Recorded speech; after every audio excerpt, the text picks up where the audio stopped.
hablar también de educación, hablar de educación cuando hablamos de que hay muchas niñas con discapacidad que lamentablemente todavía están creciendo muy inseguras de sí mismas. Yo tuve la suerte y la fortuna de tener una familia que me contuvo. Y que yo siempre digo, me contuvo, pero no me retuvo. Esto de me dejó hacer mucho, me dejó probar, me dejó caerme, me dejó volver a levantarme. Entonces, no me limitó, pero lamentablemente todavía hay muchas niñas que crecen bajo el paraguas del no poder, del que no son suficientes, y esto es fundamental que podamos promover infancias, sobre todo niñas con discapacidad, que crezcan sabiendo que son suficientes, que pueden, a su manera, por supuesto, presentándoles apoyos, pero que no crean que no son suficientes y que no pueden por una sociedad que las limita y les pone obstáculos.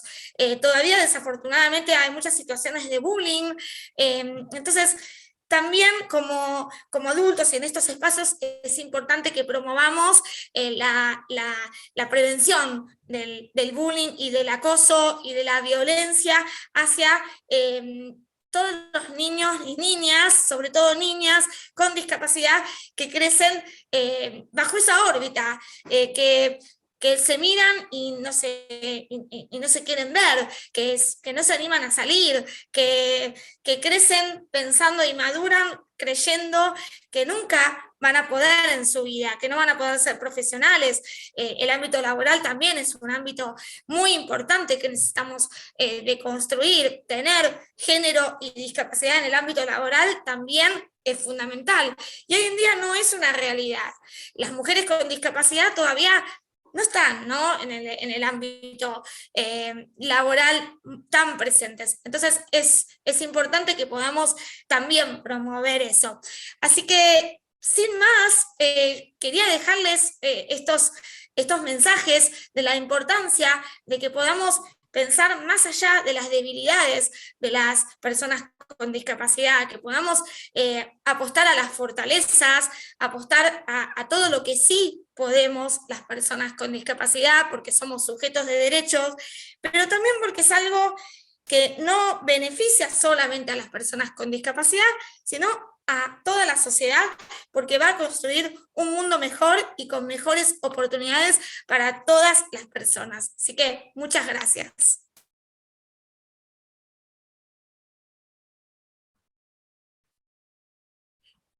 Muchísimas gracias a vos, Daniela, por tu presentación, por compartirnos tu experiencia, por compartir todo lo que viviste, por compartir este tema que es tan importante para todos, para tomar mayor conciencia, para acompañarnos mejor.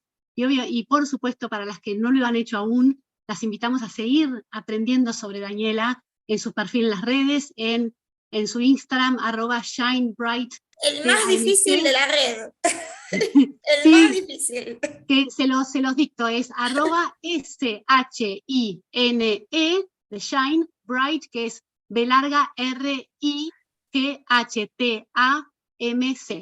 Así que no sabes la cantidad de comentarios que hay en el chat. Muchísimas gracias. Gracias. Por transmitir esto. La Muchas verdad gracias. que súper, todas muy, muy agradecidas por tu charla, por la importancia de justamente tomar mayor conciencia de esto, de acompañarnos, de acompañar. Yo te cuento que soy licenciada en psicopedagogía, trabajé muchísimo tiempo para el gobierno inglés en Inglaterra, y la verdad que me parece un tema tan, tan crucial acompañar a todos, ¿no?, a todo el entorno, porque creo que ahí se hace la diferencia. De hecho, fue uno de los temas que hablaba. Yo en Inglaterra trabajé en un equipo de 23 psicopedagogos y decía, hay que trabajar con todos, con todo el grupo familiar, no solamente con la persona con discapacidad, y nada. Así que gracias por todo lo que trajiste. Gracias a ustedes, gracias a ustedes. Hermoso lugar. Sí, muy lindo arrancar con vos, con esta energía tan linda, tan positiva, tan para adelante. Así que bueno, es muy lindo. Bueno, y recuerden visibilizar todo esto que estamos compartiendo a través de las redes. Taguen a Daniela, a la Fundación Flor, para que justamente podamos hacer crecer la voz por todos lados. Así que muchísimas gracias, Daniela, por tu tiempo. No, gracias a ustedes y felicitaciones. No, un placer enorme. Así que bueno, Ahora quisiera presentarles a nuestra primera oradora de la Red Flor, que es Agustina Bonín, que va a exponer sobre la diversidad como eje de transformación y acción del sector privado. Un tema muy, muy interesante. Les cuento un poquito de Agustina. Ella es licenciada en Recursos Humanos en la UADE y es maestranda en Cambio Organizacional y Coaching de la Universidad de El Salvador. Tiene experiencia en recursos humanos desde hace más de 10 años. Trabaja actualmente como especialista en cultura y diversidad en ArcelorMittal, Asindar. Anteriormente se desempeñó como gerente de talento, cultura y employee experience en Biocidus y como directora de la carrera de recursos humanos en la UADE. Agustina tiene experiencia como docente universitaria en la UBA, en la UADE y Salud. Es una apasionada de aprender y enseñar, habiendo dictado más de 6.000 horas de clase. ¡Wow! Es egresada del programa Mujeres en Decisión de la Fundación Flor, edición Blended 1. ¿Sí? Mujeres en Decisión, a quienes no conocen el programa, invito a que lo miren en nuestra página web. Es un programa espectacular para justamente empoderarnos y tomar más roles de decisión. Así que bueno, les recordamos que la presentación de Agustina durará unos 15 minutos y que durante la misma les vamos a invitar a que dejen sus consultas en el botón de preguntas y respuestas o Q&A, las cuales vamos a abordar al final de la presentación, y cualquier otra cuestión nos pueden escribir a través del botón del chat. Y bueno, te escuchamos con mucho interés, Agustina. Bueno, muchísimas gracias, Vale, por la presentación. Muchas gracias. Es un honor poder estar en esta tarde-noche compartiendo este espacio con las integrantes de la red y con todas las personas que están conectadas. Y también agradecer a Daniela por el magnífico comienzo de este congreso contando su historia en primera persona. Yo lo que quiero compartirles es, en esta intervención, es cómo llevamos la diversidad y la inclusión a la práctica, ¿no? Conversar y generar algunos interrogantes sobre cómo conversar de diversidad e inclusión. Lo primero que quiero compartirles es que es una certeza cuáles son los resultados que obtienen las empresas con mayor diversidad, ¿no? Ayer nos lo compartió Paulina, pueden ver en pantalla algunas otras cifras de un estudio de Deloitte. Lo que quiero resaltar es que se trata de pensar la diversidad y la inclusión como categorías inseparables. Por eso les quiero compartir cómo podemos promover una cultura organizacional inclusiva. Porque para que la diversidad arroje mejores resultados de negocio, indefectiblemente en las organizaciones tiene que haber condiciones de posibilidad para la inclusión.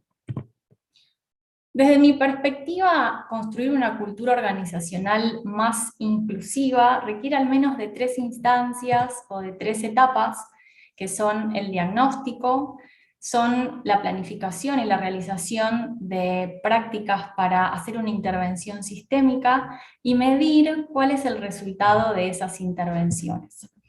Lo fundamental para esto es poder generar en primer lugar consensos. Consensos con quienes, con las personas que lideran las organizaciones, con quienes toman las decisiones a más alto nivel en lo posible, de que es necesario generar el consenso de que es necesario tener una cultura inclusiva. Empezamos por la etapa de diagnóstico y en primer lugar se trata de conocer o de identificar cuál es el estado de situación de la organización en la que estamos. Y para esto es importante contar con una perspectiva de interseccionalidad. Recién Dani nos explicó un poco más qué significa este concepto.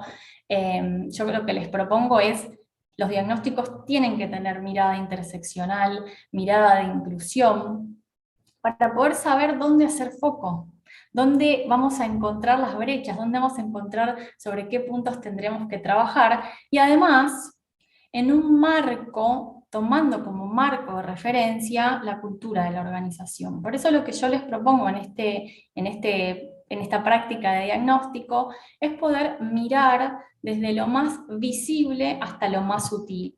Cuando me refiero a lo más visible, me refiero a mirar cómo es la infraestructura de la organización, desde lo que hay, lo que falta, baños, vestuarios, accesibilidad, y también cuál es la habitabilidad de esos espacios para las personas que conforman esa organización.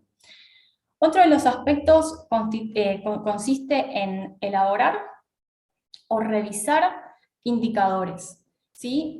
Indicadores como dotación, posiciones de liderazgo, rotación, incorporaciones, promociones, equidad salarial, si pienso en género, y si hay resultados de encuestas de clima o de entrevistas de egreso o de salida, también. Y no solo los resultados, sino también el diseño de esos instrumentos de medición. Otro aspecto fundamental es revisar las políticas y los procesos de personas o de recursos humanos, los que hay y los que no hay también. Por ejemplo, ayer se hablaba y reflexionábamos de cuán excluyentes pueden ser los formularios de ingreso a una organización. Digo, hasta eso tenemos que mirar. Y para después pasar como ya a lo más sutil, ¿no? ¿Cuáles son los comportamientos que predominan en esa organización? ¿Cuáles son los rituales, los símbolos? ¿Y cuáles son los valores? Y no me estoy refiriendo a los valores que en el mejor de los casos están pegados en las paredes, sino a los valores que realmente las personas viven todos los días, a lo que se respira en esa organización. Después de esta etapa de diagnóstico llega el momento de planificar y de implementar acciones, de hacer una intervención sistémica considerando las interdependencias entre las prácticas que implementemos, y un poco lo que les propongo es hacerlo de una manera situada. ¿Qué significa esto?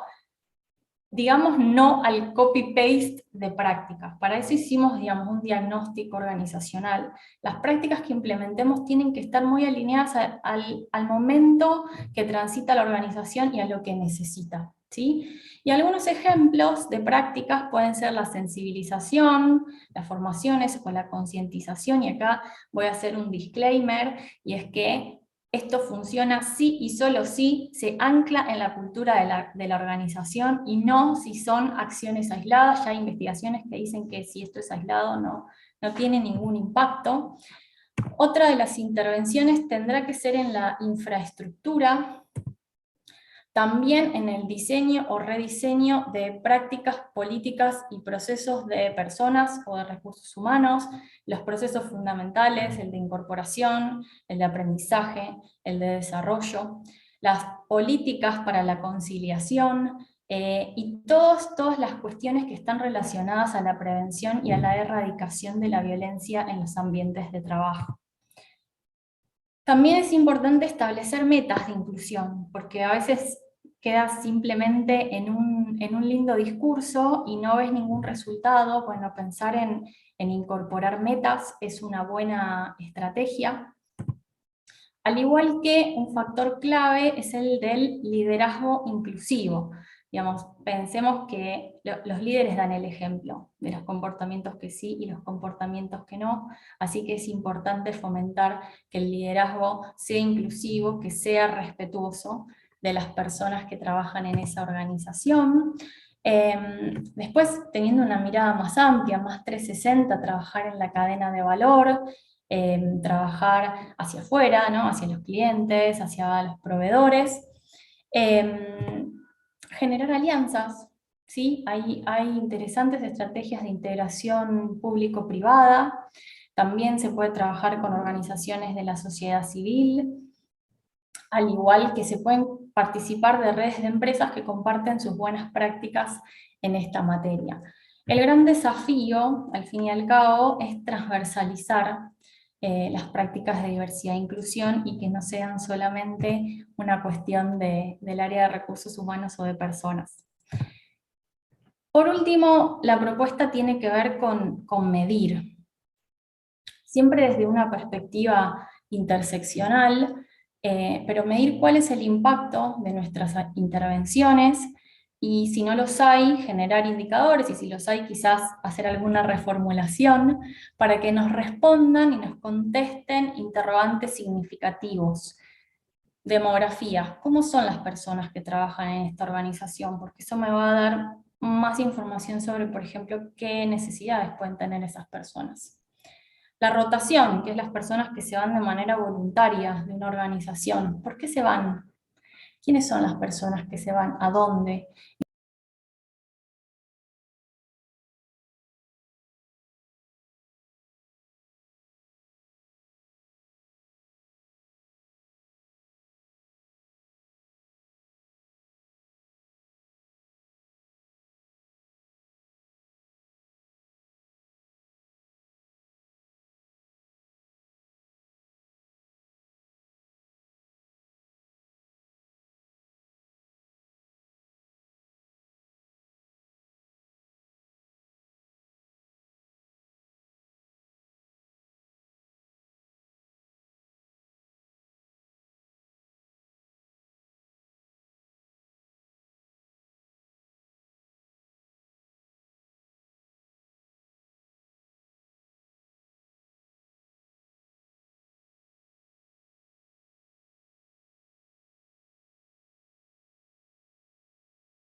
¿En qué momento de su carrera? ¿Qué podemos hacer para trabajar sobre este punto de rotación? Y también los indicadores de clima o de percepción de la cultura. ¿Las personas viven la inclusión o es solamente una declaración, ¿no? Y hasta acá les compartí un resumen de lo que pueden considerarse buenas prácticas para construir culturas inclusivas, y me gustaría detenerme en un aspecto que hasta ahora no nombré. Y les quiero contar la historia de Facundo.